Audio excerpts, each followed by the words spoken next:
October 2024, a federal indictment, unsealed in Los Angeles, names Ryan Wedding as the leader of a vast drug trafficking conspiracy. The former Olympic snowboarder remains a fugitive, evading American justice. 12 years earlier, this man competed for Canada at the Winter Olympics in Salt Lake City. Now he is facing charges that could put him in the ground or behind bars forever. The indictment reads like fiction.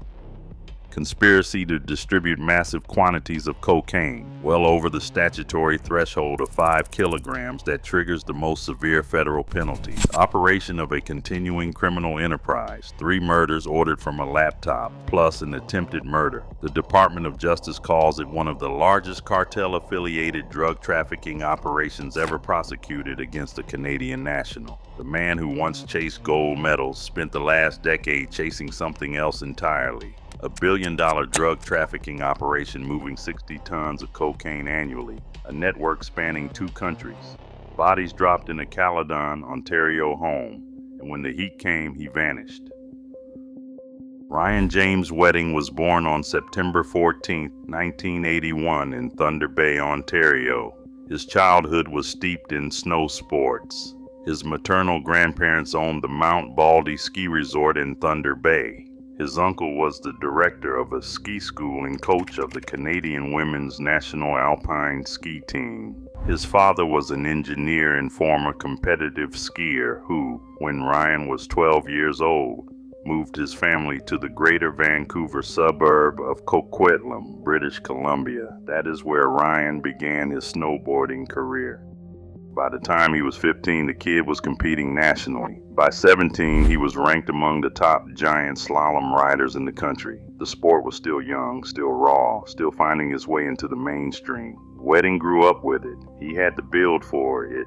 Compact, explosive, low center of gravity. More importantly, he had the hunger.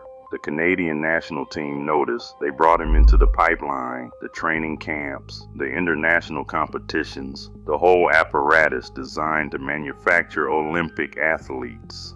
Wedding absorbed it all, the discipline, the structure, the understanding that success requires systems, that you cannot just show up and win. You need infrastructure. You need people around you doing their jobs. You need logistics. These lessons would serve him well, just not in the way anyone expected. February 2002, Salt Lake City, Utah, the Winter Olympics. Wedding is 20 years old, standing in the starting gate for the parallel giant slalom, a Canadian flag on his chest. Millions watching worldwide. This is the culmination of everything.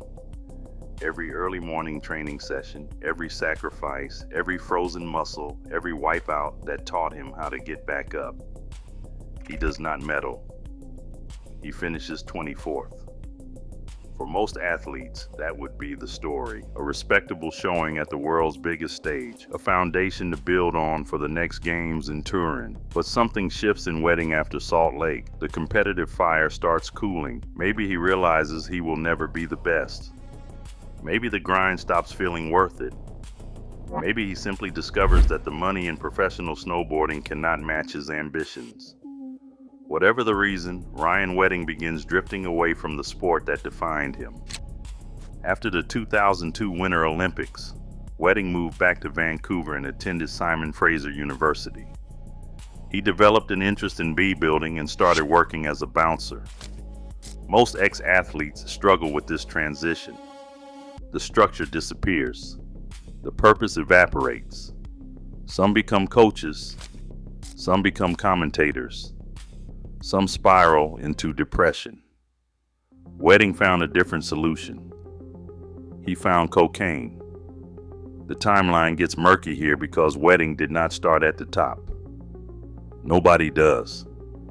Somewhere between 2004 and 2008, he made connections. Calgary had a drug scene like any major city. The oil money flowing through Alberta created demand. Young guys with cash and weekends to kill wanted product. Wedding knew those guys. He had grown up with them. He had the trust that comes from shared experiences on ski lifts and in lodge bars. The mechanics are not complicated. Someone introduces you to someone. You move a small amount. You make money. You move a larger amount. You make more money. The feedback loop is intoxicating, especially for someone wired for competition. Wedding understood metrics. He understood performance. He understood that success in any arena requires doing things better than the next guy. What nobody understood yet was how far he would take it. Wedding was arrested and found guilty of conspiracy to distribute cocaine following a November 2009 trial. He was sentenced to 48 months in federal prison and was released in December 2011. Federal law enforcement said in the unsealed indictment that he found it. After his 2011 release, Wedding fled to Mexico. On paper, he looked like many Canadian expats, chasing sun, chasing opportunity, maybe chasing a second act in a country where reinvention is the national religion. In reality, he was positioning himself. California shares a border with Mexico, and that border is the primary artery for cocaine entering the United States. Anyone serious about the drug trade understands geography. You want to be close to the supply. You want to minimize the distance between product and profit. Wedding established himself in the San Diego area and started building relationships. The Mexican cartels do not trust easily. They have been burned by undercovers, by informants, by Americans who talk too big and deliver too small. But Wedding had something most gringos did not have, a distribution network north of the border. Canada represents a different kind of market, less law enforcement pressure, higher prices per kilo, a population with disposable income and an appetite for product. The cartels were already moving weight into Canada through various channels, but those channels were fragmented. Wedding offered consolidation, one pipeline, one organization, one throat to choke if anything went wrong. The Sinaloa cartel saw the value. By the early part of the decade beginning in 2010, according to federal prosecutors, Wedding's operation had become affiliated with the Sinaloa cartel, receiving large cocaine shipments that require significant trust from the cartel supply chain. That level of trust does not come from smooth talking. It comes from performance, from moving weight without getting caught, from paying what you owe when you owe it. Wedding delivered every time. The cartel increased his allocation and then increased it again. The operation Wedding built was not a street corner enterprise. It was a logistics company that happened to deal in cocaine. Think about the complexity. Product arrives from Mexico through various methods, hidden in commercial shipments, driven across in vehicles with custom compartments, sometimes sailed up the Pacific coast. Once the cocaine reaches California, it needs to be stored. That requires stash houses, safe locations with trusted personnel who will not skim and will not talk. From California, the product moves north. Some of it stays in the United States, distributed through Wedding's American network. The majority heads to Canada. That requires transportation infrastructure, drivers who know the routes, vehicles that will not attract attention, and backup plans when border crossings get hot. Once in Canada, the cocaine spreads through Wedding's distribution network in Toronto, Vancouver, Calgary, and Montreal. Every major city with customers waiting. The money flows back. Millions in cash that needs to be collected, counted, and laundered. Then the clean money returns to Mexico to pay the cartel. And the cycle repeats. At its peak, Wedding's organization was moving massive quantities of cocaine across the border. Prosecutors described shipments measured in hundreds of kilograms, generating millions in monthly revenue. That is not drug dealing. That is a Fortune 500 company with a slightly unusual product line. Wedding ran the operation from Mexico. It made sense tactically. Stay close to the supply. Stay in a country where American warrants do not reach. Enjoy the lifestyle that cartel connections provide. He lived in a gated compound. He had security personnel. He drove armored vehicles. He kept multiple properties in multiple cities. The former Olympian who finished 24th was now clearing 8 figures annually. But scale creates problems. The bigger the operation, the more people involved. The more people involved, the more potential points of failure. Someone skims. Someone talks. Someone gets arrested and decides cooperation beats incarceration. Wedding understood this vulnerability.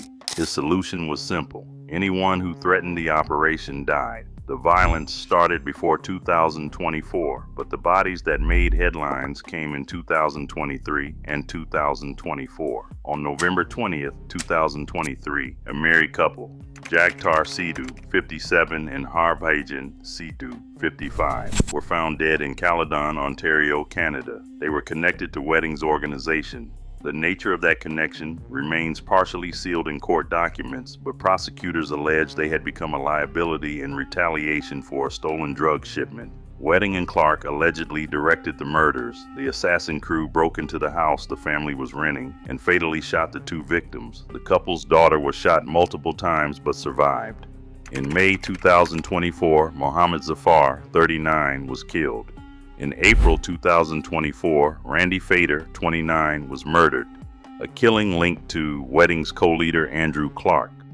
The pattern becomes clear when you examine the indictment. Wedding did not commit violence randomly. Every killing served a purpose. Eliminate witnesses, punish betrayal, remove competitors, send messages. The bodies were not evidence of chaos. They were evidence of management. Cold, calculated decisions made from a distance. Wedding never pulled triggers himself. He had people for that. Andrew Clark, described by investigators as the co-leader of the transnational drug smuggling empire, ran operations in Canada.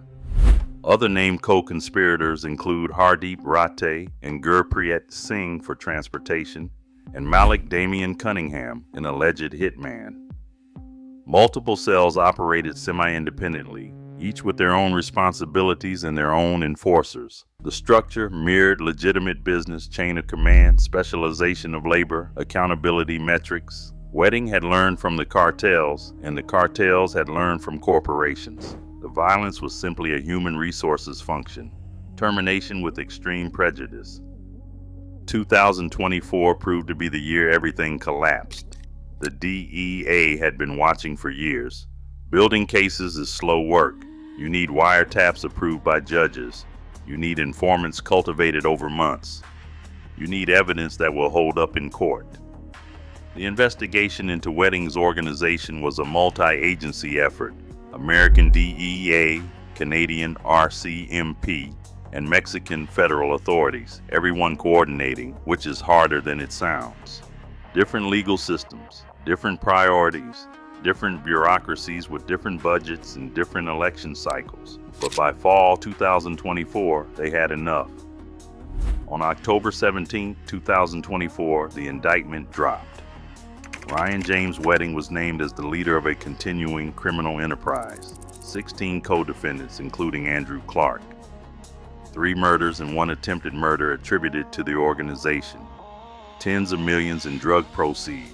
The charges carry potential sentences that would keep Wedding locked up until he dies multiple times over. One problem: Wedding was not in custody. He was in Mexico, protected by the same cartel infrastructure that had enabled his empire. Mexico does not extradite easily, especially when the defendant has resources and connections.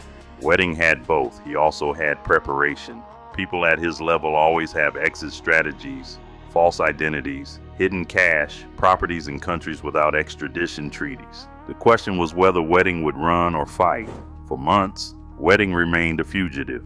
On October 8, 2024, Clark was arrested by Mexican authorities. On January 31, 2025, a federal witness was shot in the head 5 times while eating at a restaurant in Medellin, Colombia. Wedding is accused of placing a bounty on the victim and enlisting others to locate and kill him. Even while running, the violence continued. On March 6, 2025, Wedding was added to the FBI 10 Most Wanted Fugitives list. In late October 2025, a new federal indictment was filed against Wedding in Los Angeles federal court, charging him with orchestrating the Columbia murder. The answer finally came on the night of January 22, 2026. Wedding, 44, turned himself in at the United States Embassy in Mexico City following weeks of high-stakes negotiations.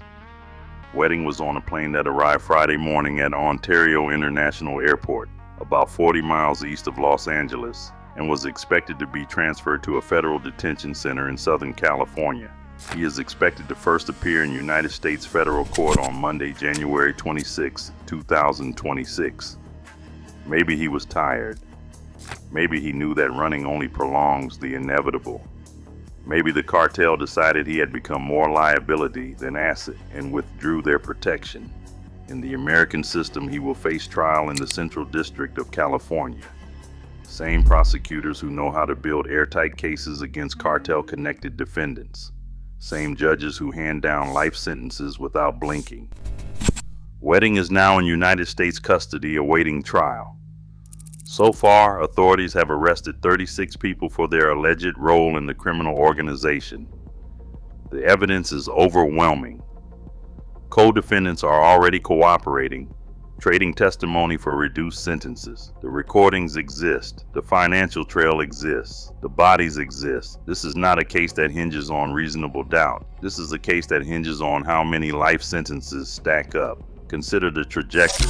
Thunder Bay kid from a snow sports family discovers snowboarding, trains his whole young life for one moment, stands in the starting gate at the Olympics, finishes 24th, then slowly, methodically, builds a drug empire that spans 3 countries and generates over $1 billion, uses the same discipline that made him an elite athlete, the same understanding of systems and logistics and performance metrics, just applied to a different arena.